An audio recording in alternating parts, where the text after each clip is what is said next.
والحی القیوم، وہ زندہ ہے اور پوری کائنات کے نظام کو تنہا تھامے ہوئے ہے. وحدہ لا شریک لہ، اس کی ذات اور اس کی صفات میں وہ اکیلا ہے اور تنہا ہے، کوئی اس کا شریک نہیں ہے. اللہ رب العزت کی حمد و ثنا کے بعد درود اور سلام ہو حضرت محمد مصطفیٰ صلی اللہ علیہ وسلم پر، جو خاتم النبیین ہیں، سید الاولین والآخرین ہیں. آپ کی ذات پر اللہ نے شریعت کو مکمل کر دیا، دین اسلام کو مکمل کر دیا. میں نے آپ کے سامنے قرآن پاک کی آیت پڑھی ہے، سورہ یاسین کی ابتدائی آیات ہیں. یاسین والقرآن الحکیم، یاسین قسم ہے قرآن حکیم کی. انکا لمن المرسلین، آپ رسولوں میں سے ہیں. علی صراط مستقیم، اور آپ صراط مستقیم پر ہیں. اس آیت کے اندر اللہ کے پیارے رسول حضرت محمد مصطفیٰ صلی اللہ علیہ وسلم کی حیثیت کو نمایاں کیا گیا ہے. اللہ کے پیارے رسول صلی اللہ علیہ وسلم پر ایمان لانا سب کے لیے ضروری ہے. وہ اللہ کے بھیجے ہوئے پیغمبر ہیں، اللہ کے بھیجے ہوئے رسول ہیں. ان کی اطاعت کرنا لازمی ہے، ان پر ایمان لانا لازم ہے. اللہ کے رسول صلی اللہ علیہ وسلم نے فرمایا ہے کہ ما سمع بی یہودی ولا نصرانی، کوئی بھی یہودی ہو یا کوئی بھی نصرانی ہو یا کوئی بھی مشرک ہو، کوئی بھی ہو، اگر اس نے میرے بارے میں سنا اور مجھ پر ایمان نہ لایا تو الا کان من اصحاب النار، وہ جہنمی ہوگا، وہ جنت کے اندر داخل نہیں ہوگا. امت محمدیہ کے سامنے اللہ رب العزت نے اللہ کے رسول صلی اللہ علیہ وسلم کو ایک نبی اور رسول کی حیثیت سے اللہ نے پیش کیا ہے. تمام انبیاء کرام کے بارے میں اللہ نے ایک بات ارشاد فرمائی ہے، وما ارسلنا من نبی، ہم نے جس بھی نبی کو بھیجا ہے وہ اس لیے بھیجا ہے کہ اس کی پیروی کی جائے ہمارے حکم سے، ہمارے حکم سے، ہمارے کہنے سے اس کی پیروی کی جائے. یہ سارے انبیاء کا معاملہ ہے. تمام انبیاء کرام، جتنے بھی انبیاء کرام اللہ نے بھیجے ہیں، ان کو اس لیے بھیجا ہے تاکہ ان کی پیروی کی جائے اللہ کے حکم سے. اللہ نے حکم دیا ہے، لہذا ان کی پیروی کی جائے. نبی کریم صلی اللہ علیہ وسلم کے بارے میں بیان کیا کہ وہ رسول ہیں. جیسے اور بھی رسول گزرے ہیں، بہت سارے نبی گزرے ہیں، بہت سارے رسول گزرے ہیں. حضرت موسیٰ، حضرت عیسیٰ، حضرت ابراہیم ہیں، بہت سارے نبی گزرے.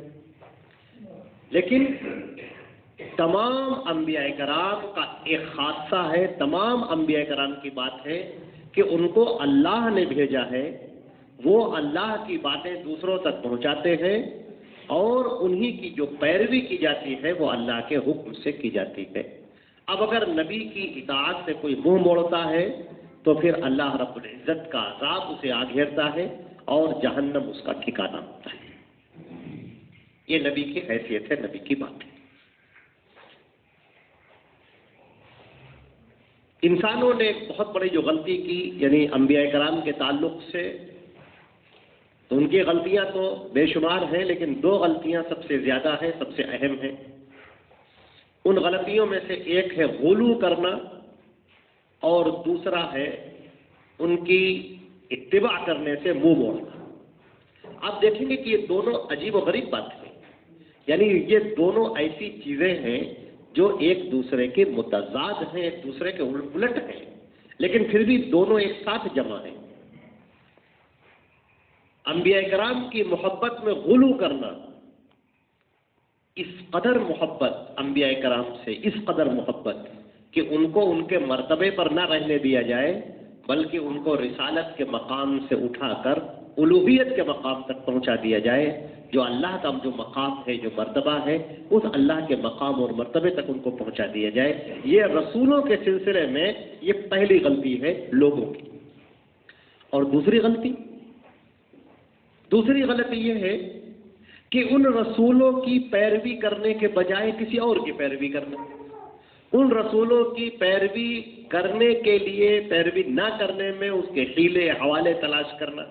محبت کرتے ہیں لیکن نبی کی بات کا نہ ماننا، یہ آپ دیکھیں گے کہ دو عجیب و غریب صفت ہیں، یہ دونوں ایک دوسرے کے برعکس ہیں لیکن دونوں ساتھ ساتھ موجود ہیں۔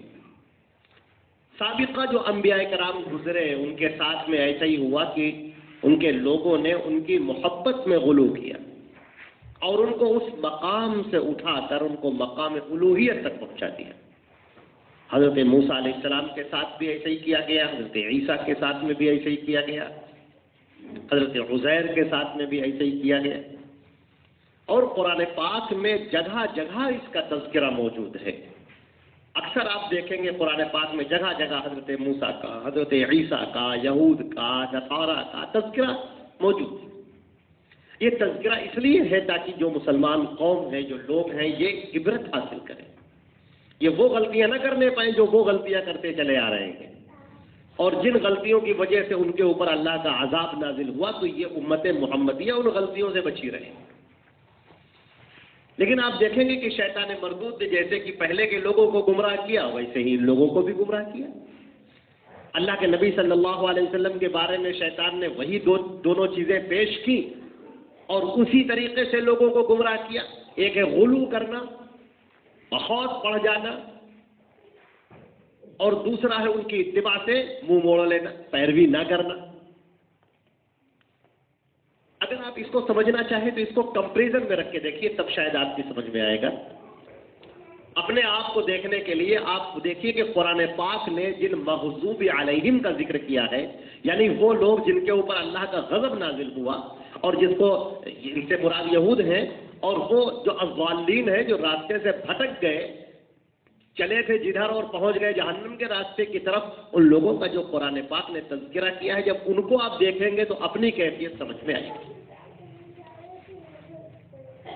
آپ دیکھیے حضرت موسیٰ علیہ السلام کے ساتھ ان کے قوم نے کیا برتاؤ کیا کہ ان سے بڑی محبت کی، انتہائی محبت۔ موسیٰ کلیم اللہ ہے، اللہ نے ان سے گفتگو کی ہے۔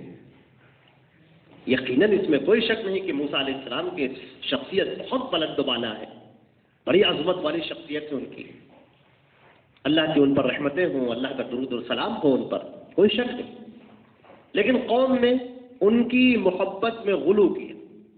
غلو کرنا حد سے آگے بڑھ جانا، حد کو کراس کر جانا۔ اللہ کے نبی صلی اللہ علیہ وسلم نے اپنے آخری وقت میں، جو آپ کا آخری وقت تھا بالکل دنیا سے جانے کا جو وقت تھا، اس میں آپ نے امت کو یہی نصیحت کی تھی کہ اے میری قوم کے لوگوں، اے میری امت کے لوگوں، میرے بارے میں وہ غلو نہ کرنا جیسے بنی اسرائیل نے اپنے انبیاء کرام کے بارے میں غلو کیا۔ میں اللہ کا بندہ ہوں، اس کا رسول ہوں، مجھے اللہ کا بندہ کہو، اس کا رسول کہو۔ بتا بھی دیا اللہ نے کہ آپ کو کہنا کیا ہے۔ اللہ کے رسول کی اس بات کو آپ اچھی طرح اس وقت سمجھیں گے جب آپ یہود اور نصارہ کو دیکھیں گے کہ انہوں نے حضرت موسیٰ علیہ السلام کو اللہ کا سایہ قرار دیا کہ اللہ رب العزت ان کے اندر حلول کر گیا ہے، ان کے اندر اتر گیا ہے اللہ، اور موسیٰ جو چلتے پھرتے ہیں وہ حقیقت میں اللہ چلتا پھرتا ہے، اور اللہ رب العزت ہی ان کے اندر اترا ہوا ہے۔ اور عیسائیوں نے حضرت عیسیٰ علیہ السلام کے بارے میں یہ غلطی کی کہ جو یہ عیسیٰ ہے، جیسس دی کرائسٹ، حضرت عیسیٰ علیہ السلام، وہ نعوذ باللہ من ذالک، اللہ کی پناہ کہ وہ اللہ کے بیٹے، وہ ان کا ٹکڑا ہے، اللہ نے اپنے بیٹے کو بھیجا دنیا میں، نعوذ باللہ من ذالک۔ اللہ تعالیٰ نے اس کو منع کیا، قرآن پاک میں کہا کہ آسمان اور زمین پھٹ جائے اس بات سے کہ اللہ کے کوئی بیٹا ہو یا بیٹی ہو۔ تم نے اپنے اوپر اللہ کو قیاس کر رکھا ہے، جیسے تم انسان ہو ویسے ہی تم نے اللہ کو بھی سمجھ رکھا ہے کہ اس کے بھی بیٹی ہو، بیٹیاں ہوں، اور لڑکے ہوں اور بیوی ہوں، نعوذ باللہ من ذالک۔ اللہ کی پناہ ہے اس بات سے، اللہ پاک ہے سبحانہ و تعالیٰ، بہت بلند ہے وہ ان تمام چیزوں سے جو تم اللہ کے بارے میں کہتے ہو۔ لیکن غلو کا آپ یہاں پر دیکھیں، اللہ کے پیغمبر کو لوگوں نے الوہیت کے مقام تک پہنچا دیا. اب یہودی حضرات حضرت موسیٰ سے دعائیں مانگتے ہیں، انہی کو پکارتے ہیں، مصیبت میں جب گرفتار ہوتے ہیں انہی کو صدائیں دیتے ہیں، انہی کو آواز دیتے ہیں، کہتے ہیں کہ آؤ اور ہماری مصیبتوں کو دور کرو. اسی طریقے سے عیسائی بھی حضرت عیسیٰ کے بارے میں ان کا یہی گمان ہے کہ جو بھی عیسیٰ پر ایمان لے آئے گا تو کل قیامت کے دن جب اللہ بیٹھے گا تخت پر تو اس کے بغل میں ایک اور تخت ہوگا جسے وہ آسمانی بادشاہت کہتے ہیں، وہاں پر عیسیٰ مسیح بیٹھے ہوں گے اور وہ سب کا فیصلہ کر رہے ہوں گے، اور وہی عیسائیوں کو جنت میں داخل کر دیں گے اور جو عیسیٰ پر ایمان نہیں لائے گا اس کو جہنم میں پھینک دیں گے. یعنی یہ سارا کام جو کرنے والے ہیں وہ عیسیٰ علیہ السلام ہیں. لہذا اب انہی سے مانگا جائے، انہی سے کہا جائے. اللہ نے ان کو سارے اختیار دے رکھے ہیں، وہ مختار کل ہو گئے ہیں، ان کو کل چیزوں کا ان کو اختیار ہے، اور وہ عالم الغیب بھی ہیں، ایک ایک چیز سے ہم کو باخبر ہیں، ہماری پوزیشن سے، ہمارے حالات سے وہ واقف ہیں. ہم ان کو آواز دیتے ہیں تو وہ آتے ہیں اور ہماری مدد کرتے ہیں. نعوذ باللہ من ذالک. یہ عیسائیوں کا آج بھی عقیدہ ہے، اس وقت بھی عقیدہ ہے عیسائیوں کا. اس کو اللہ نے کہا تھا کہ یہ غلو کرنا ہے. یہ جو ہمارے بندے ہیں ان کو تم نے ہمارے برابر کر دیا، اللہ کے برابر کر دیا. وَلَمْ يَكُنْ لَهُ كُفُوًا أَحَدٌ. سن لو، اس کا برابر کوئی ہے ہی نہیں اس کے برابر میں بیٹھنے والا. مالک یوم الدین، قیامت کے دن کا تنہا مالک وہی ہے. نہ موسیٰ ہوں گے، نہ عزیر ہوں گے، اور نہ عیسیٰ علیہ السلام، کوئی بھی نہیں ہوگا. فیصلہ کرنے والی ذات تنہا اللہ کی ہوگی. کل آتیہ یوم القیامت فردا. ہر ایک اللہ کے سامنے تنہا کھڑا ہوگا، اور وہ جس کو چاہے گا اس کے بارے میں فیصلہ کرے گا، اور وہ جس کو چاہے گا جنت میں داخل کرے گا اور جس کو چاہے گا جہنم میں داخل کرے گا. مالک الملک وہ ہے، فیصلہ کرنے والا وہی ہے. باقی سارے کے سارے لوگ سب اس کے محتاج ہیں، چاہے وہ موسیٰ ہو یا عیسیٰ ہو یا ابراہیم ہو یا نوح ہو یا محمد مصطفیٰ ہو، سب کے سب اللہ کے محتاج ہیں. اور اللہ وہ ہے جو کسی کا محتاج نہیں. سب مخلوق ہیں، اللہ کے بندے ہیں، اور اللہ خالق ہے اور معبود ہے. وہ سب سے بڑی ذات ہے، سب سے بلند والا ذات ہے. عبادت اسی کے لیے ہوگی.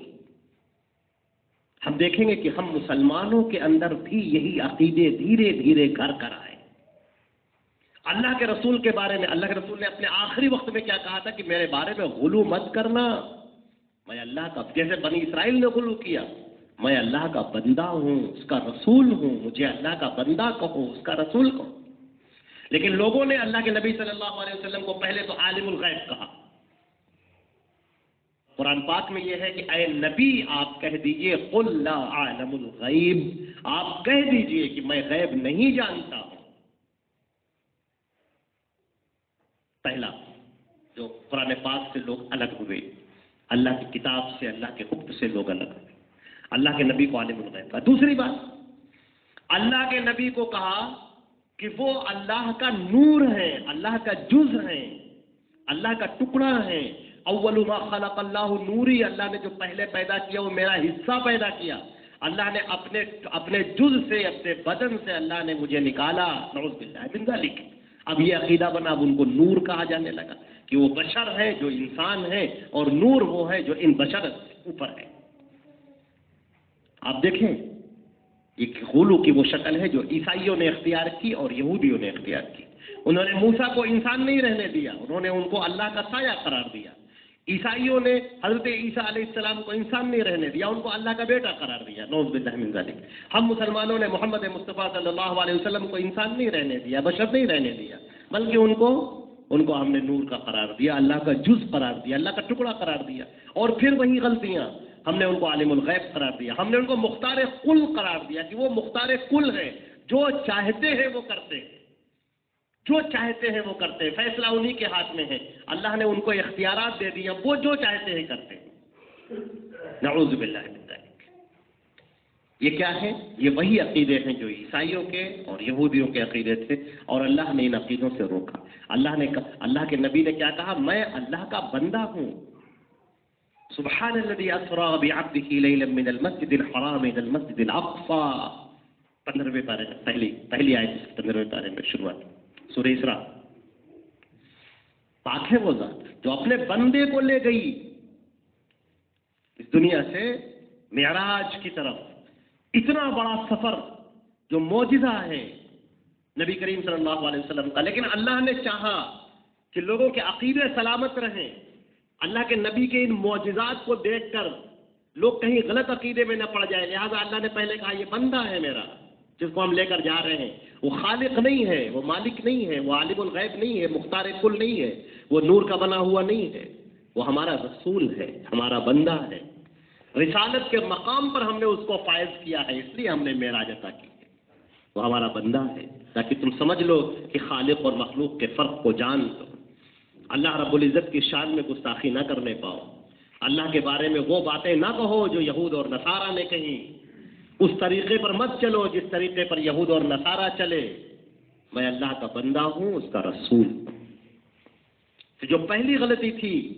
بنی اسرائیل کی، وہ غلطی تھی کہ انہوں نے رسول صلی اللہ علیہ وسلم جو ان کے رسول تھے، حضرت موسیٰ، حضرت زکریا، حضرت عزیر علیہ السلام اور حضرت عیسیٰ علیہ السلام، ان کو ان کے مقام پر نہیں رہنے دیا، ان سے محبت کی اور محبت کے نتیجے میں ان کو اوپر اٹھا دیا، اتنا اوپر اٹھا دیا کہ انسان کی صفوں سے خارج کر کے ان کو مرتبہ الوہیت پر پہنچا دیا، ان کو الہ بنا دیا، ان کو اللہ کے ہمسر قرار دیا، اللہ کے برابر قرار دیا۔ اب آپ کہیں کہ نہیں اللہ کے برابر تو کوئی نہیں قرار دیتا، اللہ کا جو کام ہے، اللہ کی جو شان ہے، وہ شان جب آپ کسی دوسرے کو دے دیں تو اس کے علاوہ اور کیا بچتا ہے؟ اللہ کا کام ہے الا لہ الخلق والامر، سن لو اسی کا کام ہے دنیا کو پیدا کرنا اور اس کو چلانا، اور آپ کہیں کہ نہیں یہ تو کام اللہ کے رسول ہے جو پوری دنیا کو چلا رہے ہیں، بلکہ ہمارے ہاں ہم مسلمانوں کے اندر تو یہود اور نصارہ سے بھی بدتر عقیدے پیدا ہوئے۔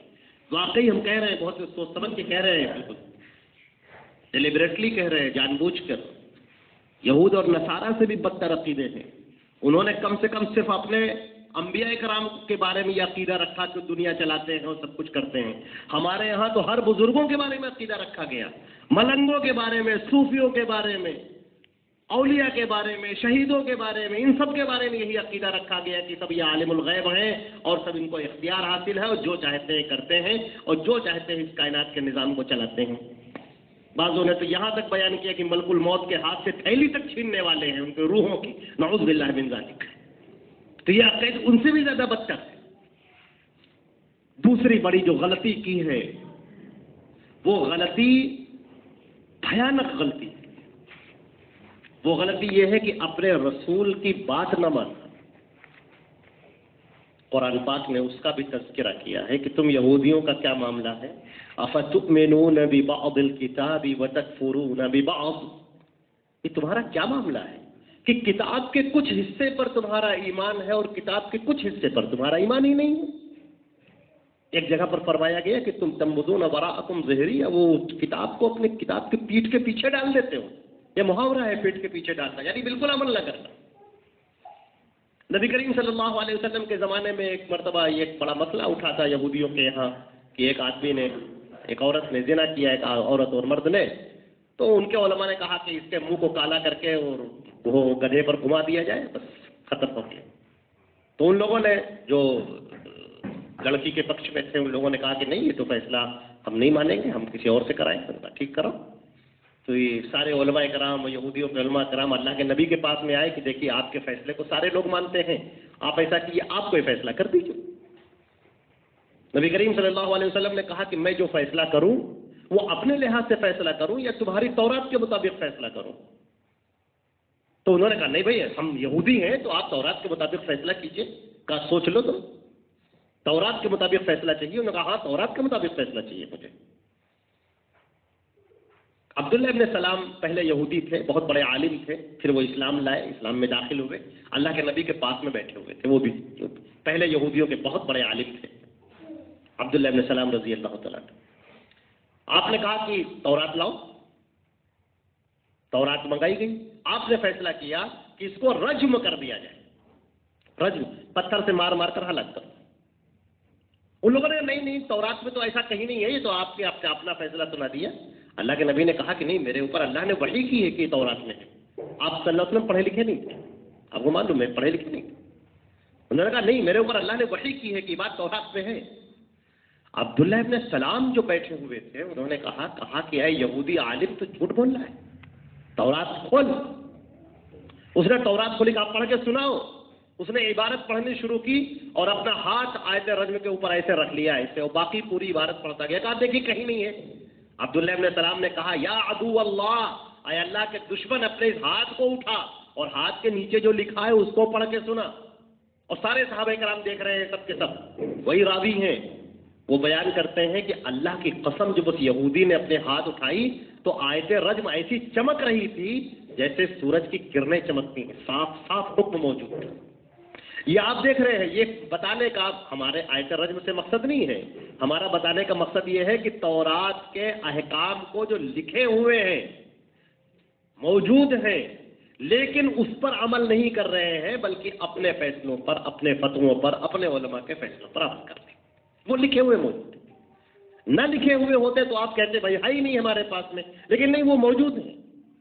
آج امت محمدیہ کا معاملہ یہ ہوا کہ اللہ کے رسول صلی اللہ علیہ وسلم جو اللہ کے نبی بنا کر بھیجے گئے، اللہ کے احکام ان پر نازل ہوئے، انہوں نے لوگوں کو شریعت بتائی، انہوں نے لوگوں کو دین بتایا، انہوں نے لوگوں کو جنت جانے کا طریقہ بتایا، ان کی باتیں، ان کی حدیثیں، ان کے فتوے، ان کے فیصلے وہ لکھے ہوئے، لیکن ہم لوگ آج اس کو بند کر لیتے ہیں اور عمل کرتے ہیں کہیں اور فتوے پر، کسی اور کے فتوے پر عمل کرتے ہیں۔ فلاں مولانا کا یہ فتویٰ ہے، فلاں مفتی صاحب کا یہ قول ہے، فلاں بزرگ کا یہ قول ہے، فلاں امام کا یہ فتویٰ ہے، فلاں امام کا یہ قول ہے۔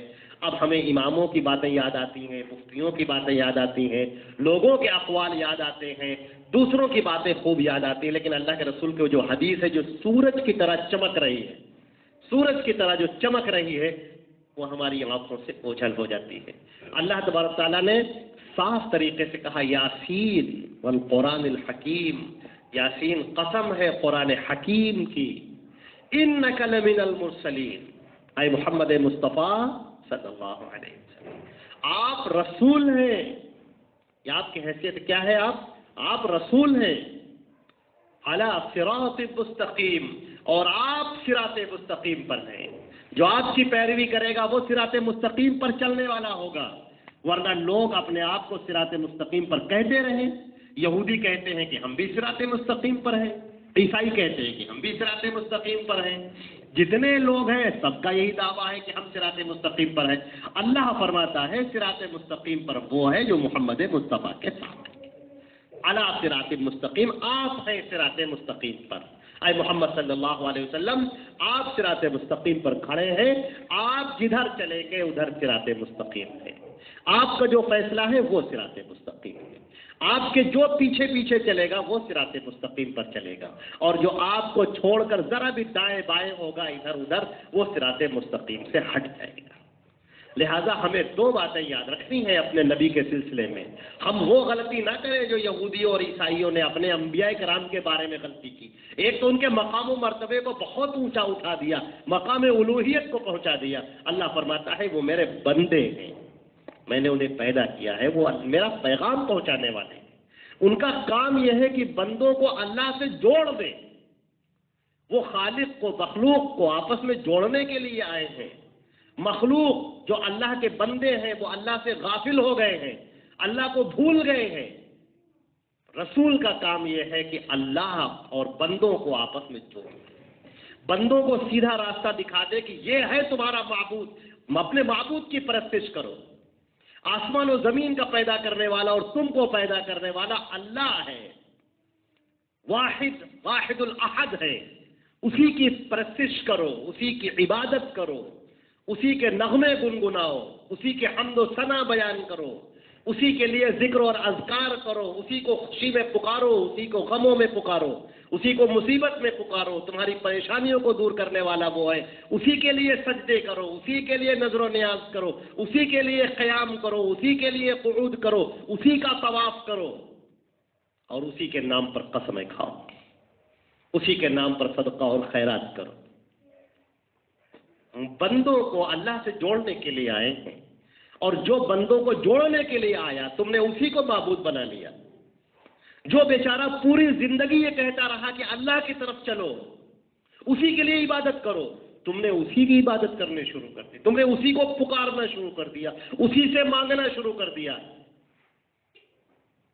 اسی کے لیے ساری محبتیں تمہاری سب قربان ہو گئی, ساری عبادتیں اسی کے نام پر ہو گئی. حضرت عیسیٰ علیہ السلام کا اللہ نے ذکر کیا ہے. کل قیامت کے دن اللہ تعالیٰ عیسیٰ علیہ السلام کو پکارے گا اور سب کے سامنے کھڑا کرے گا, کہے گا عیسیٰ تم یہ بتاؤ کیا تم نے لوگوں سے کہا تھا کہ میری عبادت کرو اللہ کو چھوڑ کر؟ عیسیٰ علیہ السلام کانپ جائیں گے, قرآن پاک میں اس کا تذکرہ موجود ہے. وہ کانپ جائیں گے, کہیں گے پروردگار میری یہ مجال نہیں کہ میں اس طرح کی بات کر سکتا, میری یہ حیثیت ہی نہیں, میری یہ مجال نہیں کہ میں اپنی عبادت کی طرف لوگوں کو بلاتا اور آپ کو چھوڑ کر. میں نے لوگوں سے وہی کہا تھا جس کا آپ نے حکم دیا تھا. میں نے لوگوں سے کہا تھا کہ اللہ کی عبادت کرو, لیکن یہ لوگوں نے میری عبادت کرنی شروع کر دی. پروردگار عالم میری کیا غلطی؟ آپ دیکھ رہے ہیں, اس جملے کو بہت اچھی طرح سے سمجھیے. اللہ کے نبی کی حیثیت کو پہچانیے. وہ بندوں کو اللہ سے ملانے کے لیے آئے ہیں, وہ سیدھا راستہ دکھانے کے لیے آئے ہیں, وہ نجات کا راستہ دکھانے کے لیے آئے ہیں, جنت کا راستہ دکھانے کے لیے آئے ہیں. پہلی بات ان سے محبت کرنا تو ایمان میں داخل ہے, لیکن غلو نہیں کرنا ہے. غلو کرنے سے ہم مشرک ہو جائیں گے. اللہ کو چھوڑ کر نبی کو پکارنا یہ شرک ہو جائے گا. اور دوسری بات انہی کی بات ماننا ہے, کیونکہ رسول وہی ہے. فیصلے انہی کے چلیں گے, اللہ کے رسول کے فیصلے چلیں گے.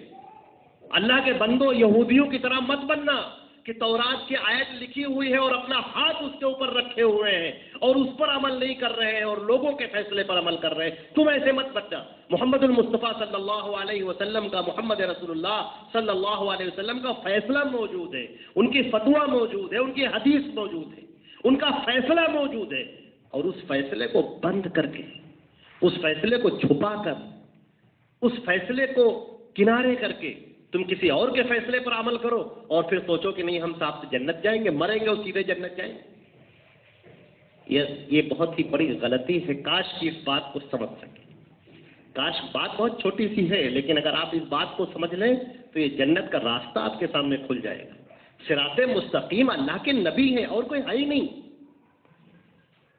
شریعت بتانے والے صرف اللہ کے رسول, دوسرا کوئی ہے ہی نہیں. علماء کا کام ہے اللہ کے رسول کی حدیثیں بیان کریں, قرآن پاک کی آیتیں پڑھیں. علماء کا کام یہ نہیں ہے کہ اپنی طرف سے دین بنا کر پیش کریں, ہرگز نہیں ہے یہ کام. علماء کا کام یہ نہیں کہ ہم اپنے گھر میں فتوے لکھیں اور اس کے بعد لوگوں سے کہیں کہ یہ اللہ کی طرف سے, یہ دیکھو اللہ کا فیصلہ ہے, جبکہ وہ اللہ کا فیصلہ نہیں ہے, نہ قرآن میں ہے نہ حدیث میں. میرے عزیزوں, میرے بھائیوں, میرے دوستوں, اس بات کو اچھی طرح سے سمجھیں. آپ اللہ کے نبی صلی اللہ علیہ وسلم کے فیصلوں کو تسلیم کریں اور ان کو بحیثیت نبی کے تسلیم کریں, بحیثیت رسول کے تسلیم کریں. وہ اللہ کے رسول ہیں اور اللہ کے بندے ہیں. ان کو بندہ مانیں, ان کو اللہ کے برابر نہ قرار دیں, ان کو الوہیت میں شریک نہ کریں, وہ غلطیاں نہ کریں جو یہود اور نصارہ نے کی. اللہ رب العزت ہمیں اور آپ کو عمل کرنے کی توفیق عطا فرمائے. یا اللہ اپنے فضل و کرم سے ہمیں دین کی صحیح سمجھ عطا فرما. یا اللہ اپنے رسول حضرت محمد مصطفیٰ صلی اللہ علیہ وسلم سے محبت کرنے کی توفیق عطا فرما. یا اللہ ان کے سلسلے میں غلو کرنے سے ہم کو بچا لے. یا اللہ اپنے فضل و کرم سے ہمیں دین پر چلنے کی توفیق عطا فرما دے. یا اللہ ہمیں فتنہ و فساد سے محفوظ رکھ. یا اللہ دجال کے فتنے سے محفوظ رکھ. یا اللہ دھوکہ دینے والوں کے دھوکوں سے ہم کو محفوظ رکھ.